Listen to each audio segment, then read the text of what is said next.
Big Thunder Mountain Railroad by Joseph Lemoyne, illustrated by Stefano Zanchi, designed by Winnie Ho. My family and I head west through Frontierland. It's a place brimming with excitement, opportunity, and Mother Nature's beauty. Nearly all the folks we meet convince us that out here, anything's possible. While our mom and pop stock up on provisions for the rest of our journey, my big brother and I overhear some prospectors at Rancho del Zocalo Restaurante. They trade tales about a local mine they believe to be haunted. Legend has it that greedy gold hunters from the nearby boomtown of Rainbow Ridge tapped a rich vein of gold ore deep inside the mountain and set a ghostly force free. Since then, all sorts of hair-raising goings-on have been happening at the mine, but the spine-tinglingest thing of all that the mine trains are said to have minds of their own, zooming through tunnels and caverns without their engineers. You hear that? My brother whispers. There's gold in those mines. What do you say we go make ourselves fancy? Those mines are cursed, I exclaim. Oh, quit your yammering, he mutters. That's balderdash. Balderdash or not, I say, we ought to tell Mom and Pop what you're fixing to do. Fine, he says. I'll go on without you. Just don't come crying when I strike the mother lode and you find your big bro swinging in gold, you hear? He storms off without looking back. I was looking forward to relaxing, but I can't let him go into those mines alone. There's no telling what might happen. So I get a wiggle on and chase him to the mines. We take a winding path beneath some tracks and pass Rainbow Ridge. My brother and I hear chatter and music coming from a few shops, a dance hall, and a saloon before we reach the station. It looks like those old prospectors weren't kidding. There's no engineer at the throttle. I freeze and I inspect the sturdy little engine. My brother, who's already seated, tells me to buck up and quit my dilly-dallying. Hold your horses, I say, before settling up beside him.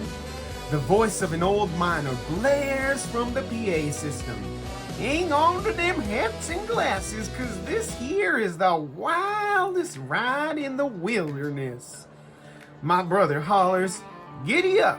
And just like that, we're off lickety-split. Giddy up! The mine train drops a deep shaft and bats screech out all around us. The cavern this runway train brings us to has me dazzled. It even has my brother uttering, goodness gracious. The pools are so pretty that I barely realize we're climbing towards some falls. But before the raging waters can hit the track, they strike a rock above, splitting the falls in two. This clears our path for a getaway. The spirited little engine dives beneath the falls and high tiles it out of there. My brother and I scream loud enough to wake the dearly departed as our runaway train has us skedaddling like greased lightning through rocky arches and canyons. This iron horse won't quit, whisking us in and out of gorges. We round another sudden bend and the train's roar rattles a family of opossums. A coyote howls from above us as our mighty steed descends into a dark cave. We emerge from a rickety old shed and the little engine chugs up, up, up. Along the way we pass all sorts of critters, tortoises, rattlesnakes, and an upset skunk.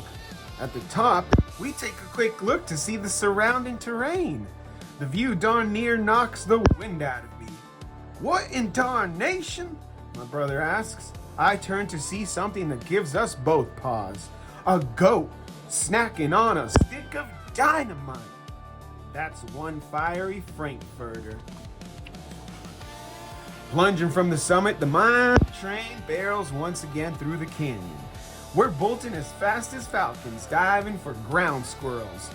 Vultures eye my brother and me as the steadfast iron horse hurdles us into another mine shaft. There's a deafening thunderclap, and the walls shake. Even though the mine's empty, a fallen lantern lights a string of fuses.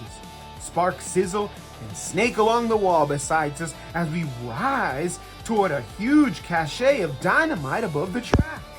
Before we know it, the burning fuses ignite the dynamite.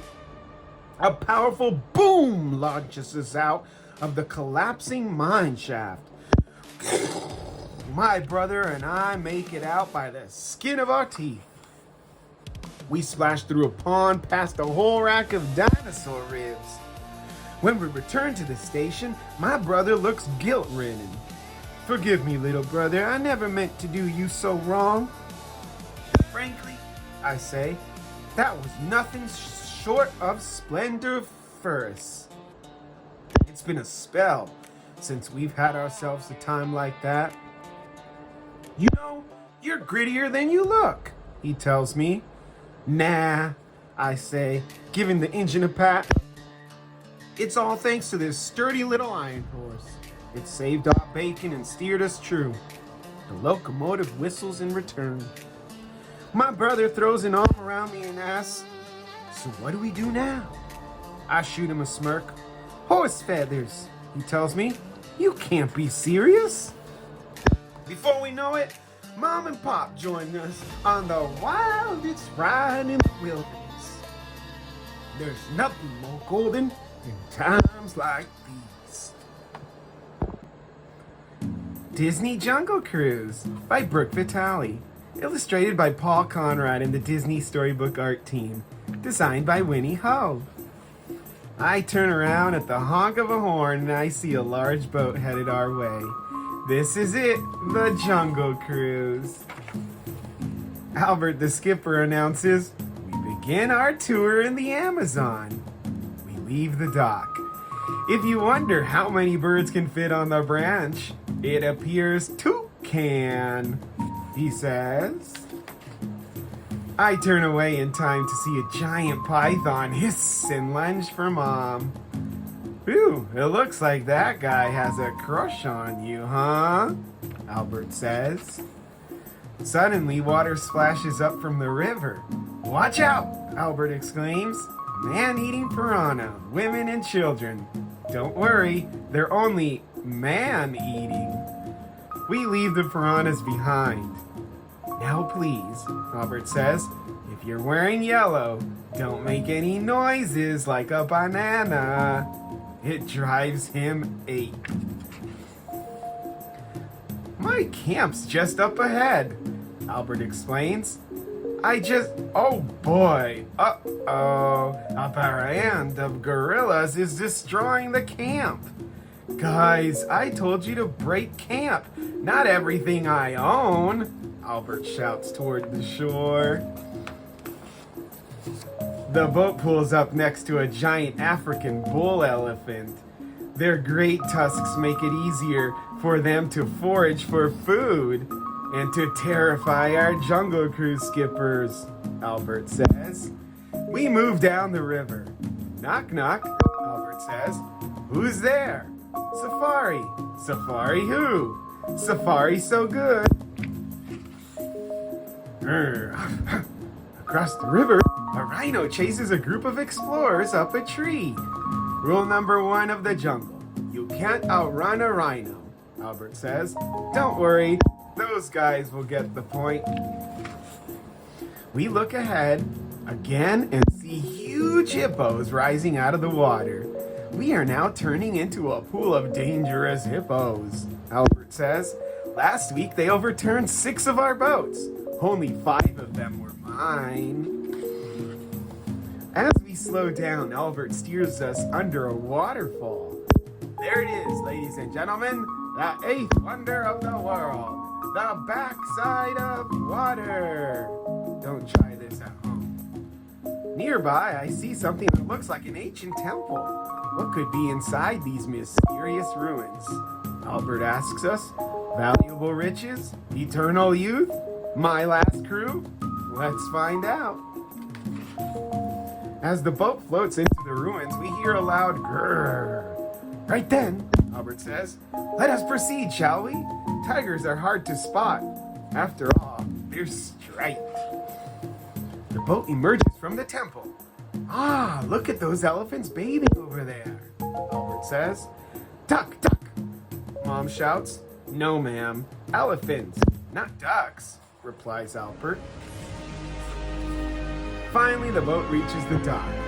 That concludes our tour, Albert says. I hope you enjoyed your time aboard the world-famous Jungle Cruise. That ride was awesome, I say. Can we go again? Great idea. I think I will, jokes